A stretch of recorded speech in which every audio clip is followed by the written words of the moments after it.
তুমি কি কখনো ভেবেছো একজন মানুষ যিনি জীবনে সব পেয়েছেন তিনি কেন শেষ ম্যাচে চোখ ভিজিয়ে ফেললেন? এটাই সেই গল্প, এক রাজা, এক রাত আর এক অশ্রুর ইতিহাস।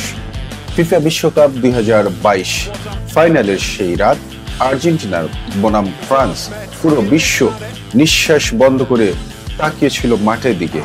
ম্যাচের প্রতিটি মুহূর্ত ছিল সিনেমার দৃশ্যের মতো। গোল, ক্লান্তি, নাটকীয়তা সবকিছু যেন এক মহাকাব্য।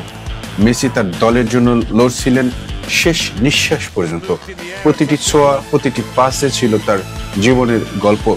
তিনি জানতেন এটা হয়তো শেষ সুযোগ, শেষ যুদ্ধ।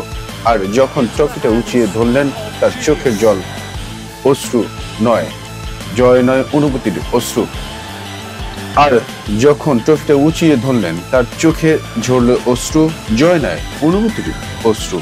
কারণ ফুটবল শুধু খেলা নয়, এটা ভালোবাসা, ত্যাগ আর স্বপ্নের গল্প। সেই রাত কাতারের আকাশে এক দলের জয় হয়নি, জয় হয়েছিল এক মানুষের জীবনের স্বপ্নের। এটাই ফুটবল, এটাই মেসির গল্প। এই ছিল সেই রাত যেদিন ইতিহাস কেঁদেছিল আনন্দে।